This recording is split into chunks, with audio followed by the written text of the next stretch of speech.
오늘도 저와 함께 쉬운 영어 독해 시간을 가져보도록 할 텐데요. 영상 후반부에는 영어를 어순대로 배열해보는 연습도 한번 해볼 테니까요. 영상을 끝까지 시청해주시면 감사드리겠습니다. 그럼 첫 번째 문장부터 살펴볼까요? 첫 번째 문장의 주어는 we네요. 우리는이죠. we are 하면 우리들은 이란 뜻이죠. 그런데 여기서 each of us라는 말이 나왔습니다. each 하면 각각 이란 뜻이거든요.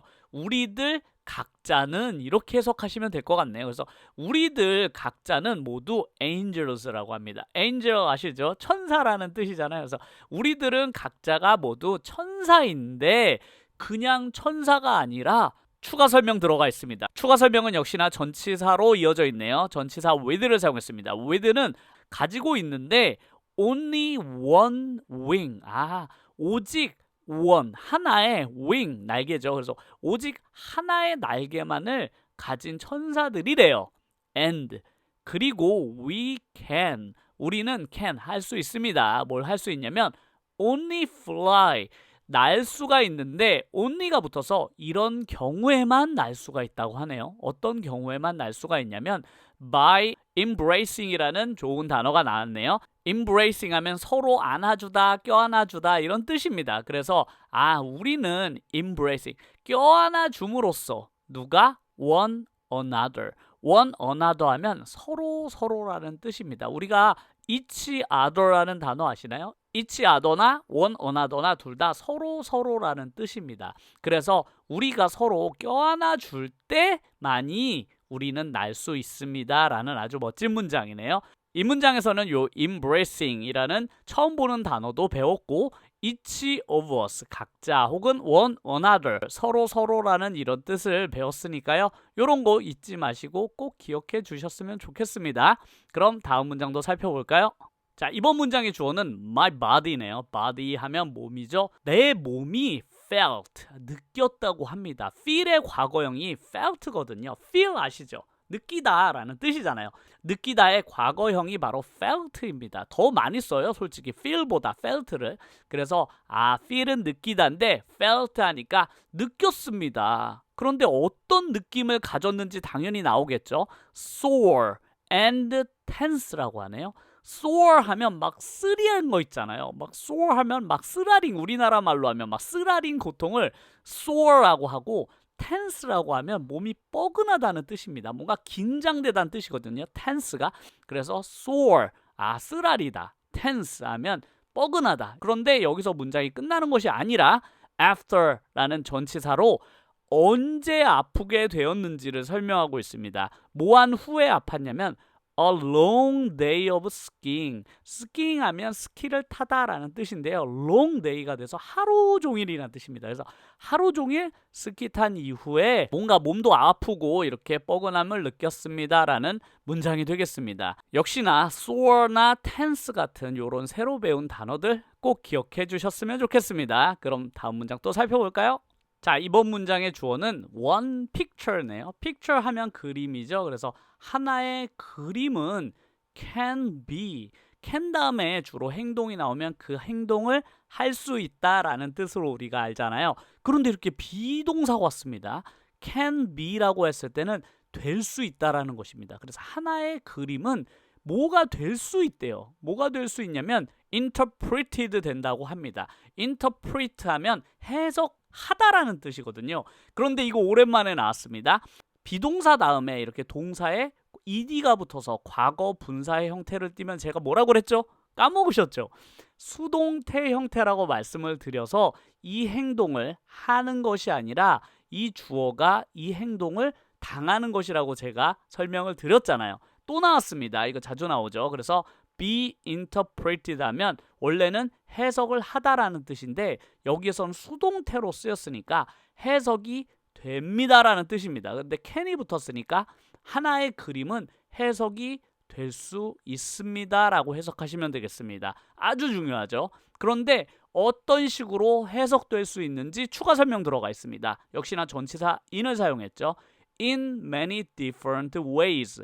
많은 different, 다른 ways, 방법이란 뜻이죠. 그래서 많은 다양한 방법으로 해석될 수 있습니다라는 아주 중요한 문장이 되겠습니다. 우리가 그림을 바라볼 때 여러 가지로 해석할 수가 있잖아요. 그런 의미인 것 같습니다. 역시나 이 문장에서 가장 중요한 것은 비동사 다음에 이렇게 과거 분사 형태의 문장이 쓰여지면 수동태이다 라는 것을 꼭 기억해 주시면 좋겠네요. 그럼 마지막 문장 살펴보도록 하겠습니다. 자, 이번 문장은 I로 시작하네요. 나는 didn't like. like 하면 좋아하다는 뜻인데 앞에 didn't라고 해서 부정을 했네요. 그래서 나는 좋아하지 않습니다. 근데 무엇을 좋아하지 않는지 나오겠죠, 당연히. That flavor.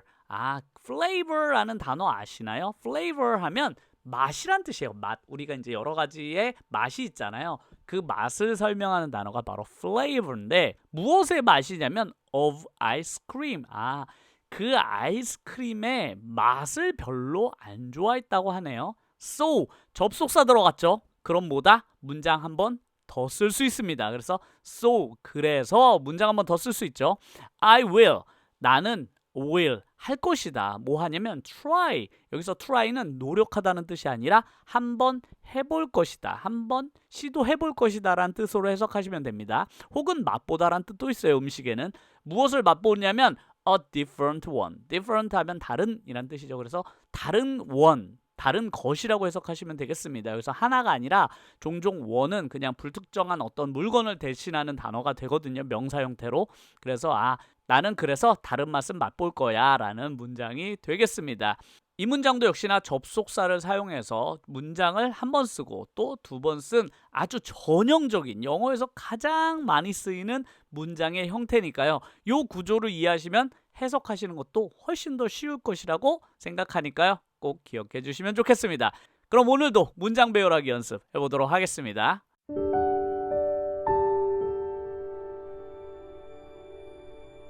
자, 첫 번째로 배열해볼 문장은 우리는 1시간 동안 그 문제에 대해서 토론을 했다라는 문장을 배열을 해보려고 합니다. 자, 역시나 한글부터 배열을 해봐야 되겠죠? 일단 주어는 역시나 똑같죠? 우리나라 말도 우리는이 되겠습니다. 그 다음 동사 자리잖아요. 동사는 뭐죠? 토론을 했다라는 게 동사잖아요. 그래서 토론을 했습니다. 자, 이제 목적어 자리입니다. 토론을 했다라는 게 동사니까 당연히 뭐에 대해서 토론을 했는지가 중요한데 그 문제에 대해서 토론을 했다고 하네요. 자, 이제 마지막으로는 장소나 시간을 넣어주면 되는데 시간 1시간 동안이라는 걸 마지막에 이렇게 써주면 되겠습니다. 그래서 우리는 토론을 했습니다. 그 문제에 대해서 얼마 동안? 1시간 동안이라는 문장을 이제 써주면 되겠습니다. 자, 주어는 우리죠. 우리는 여기 있네요. we 써주고요. 그 다음 동사 자리죠. 토론을 했다고 합니다. 토론을 했다라는 동사 아시나요? 여기 있죠. discussed가 토론을 했습니다. 논쟁을 했습니다. 이런 뜻이죠. 그래서 we discussed 이제 목적어 자리입니다. 무엇을 토론했냐면 the problem, 그 문제에 대해서 토론을 했다고 합니다. 자, 이제 1시간 동안이라는 시간을 써주면 되는데 시간이라는 단어 앞에 당연히 전치사를 써줘야겠죠. 동안이라는 전치사는 for를 사용합니다. for 하면 뭐뭐 동안이란 뜻이에요. 그래서 시간이 뒤에 이렇게 써 있으면 그 시간 동안이라는 뜻이거든요. 그래서 we discussed, 우리는 토론을 했습니다. the problem, 그 문제에 대해서 얼마 동안? for an hour, 1시간 동안이라는 문장을 완성을 했습니다. 이것도 매번 하다 보니까 그렇게 낯설거나 어렵지 않으시죠?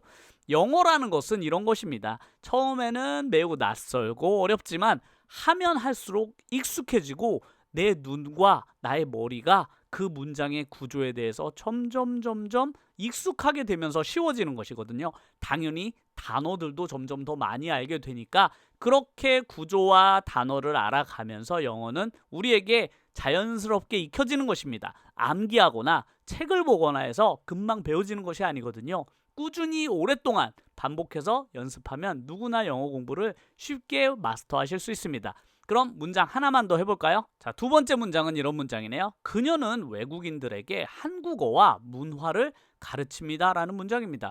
제가 누군가에게 이런 문장을 그냥 영어로 써볼래? 라고 하면 영어 공부를 처음 한 사람은 이런 문장을 손도 못 대요. 다 틀립니다. 배열을 못하기 때문이죠. 심지어 제가 이렇게 밑에 단어를 주고서 이런 문장을 한번 써볼래? 라고 해도 거의 대부분 틀리게 됩니다. 왜냐하면 한국어와 영어의 어순이 너무 다르기 때문이죠. 그래서 많은 사람들이 영어 단어만 외우면 영어를 잘하게 되지 않을까라고 생각하지만 실제로는 영어의 어순을 잘 인식하지 못하면 문장을 그냥 섞어서 막 사용하게 돼요. 왜냐하면 우리말은 섞어서 사용해도 틀리지 않기 때문입니다. 하지만 영어는 자리가 한 개만 바뀌어도 틀리는 경우가 대부분이기 때문에 제가 이렇게 어순 훈련을 시켜드리는 것입니다. 자, 그럼 한국어를 역시나 영어 먼저 바꿔볼까요? 한국어 주어는 역시나 영어도 그녀죠. 그래서 그녀는 자 이제 동사 자리입니다. 영어는 무조건 동사가 뒤에 와야 돼요. 그래서 가르칩니다 라는 동사가 두 번째. 자 이제 목적어죠. 가르치니까 도대체 무엇을 가르치냐라는 게 와야 돼요. 목적어라는 것은 그것입니다. 행동의 대상을 목적이라고 해요. 그래서 행동이 가르칩니다니까 뭘 가르치는지를 대상을 적어줘야 되겠죠. 근데 중요한 게 있습니다. 한국어와 문화를 가르치는데 대상이 하나 더 있어요. 바로 외국인이란 사람까지 있습니다. 자 이런 경우 헷갈리죠. 외국인들이라는 것도 명사, 한국어와 문화도 다 명사이기 때문에 과연 어떤 것을 먼저 써줘야만 할까요? 이거를 제가 아주 예전에 설명을 드렸는데 이렇게 내가 누군가에게 무언가를 가르쳐 주거나 혹은 직접 물건을 주거나 혹은 사주거나 이렇게 주는 느낌, 내가 무언가를 누군가한테 주려면 사형식이라는 문장의 형태를 써야만 합니다. 그 사형식은 사람을 앞에 먼저 쓰고 그 사람에게 주는 것을 뒤쪽에 배열하면 돼요. 이 문장도 마찬가지고 사람이 외국인들이잖아요. 그래서 외국인들을 앞에 써주고 내가 이제 배우려는 한국어와 문화를 뒤쪽에 배열하면 됩니다. 이렇게 하면 영어 어순으로 배열한 것이 돼요. 이게 사형식입니다. 사형식이라는 게 어려운 게 아니에요. 내가 누군가한테 무언가를 주려고 하는데 순서가 받는 사람이 먼저 나오고 그 받을 물건을 뒤쪽에 써주시면 됩니다. 간단하죠? 그러면 주어는 그녀잖아요. 일단 그녀부터 써주도록 하겠습니다. 영어. 자 이제 동사 자리잖아요. 가르칩니다. 가르칩니다라는 동사 너무 쉽죠? teaches가 됩니다. teaches가 가르칩니다. 자 이제 중요한 세 번째 자리입니다. 보통 우리는 여기다 물건을 집어넣지만 사람을 먼저 써줘야만 된다고 했잖아요. 외국인들 혹시 아시나요? 영어로 외국인? 외국인은 영어로 foreigners라고 합니다.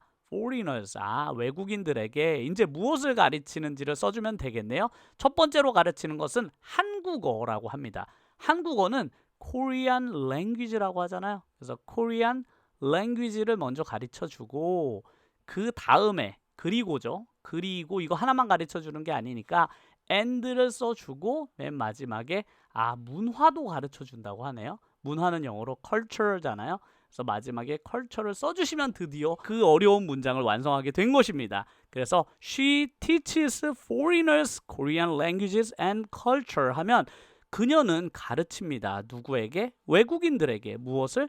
Korean language와 culture를 이렇게 배열하면 완벽한 사형식 문장이 되거든요. 이런 것들을 그냥 눈으로 보는 것보다는 직접 본인이 하나하나씩 해보시게 되면 나중에는 이런 문장도 자연스럽게 말하거나 글을 쓰실 수 있을 거라고 생각합니다. 그럼 오늘도 저와 함께 공부를 함께 해주셔서 너무나 감사드리고요. 이 공부가 정말 도움이 되었다라고 생각을 하신다면 꼭 구독과 좋아요 눌러주시고 주변 분들에게도 영어 공부 이렇게 쉽고 재밌게 가르치는 유튜영어라는 채널이 있더라 라고 많이 알려주셨으면 감사드리겠습니다. 그럼 다음 영상에서 뵙겠습니다. 감사합니다.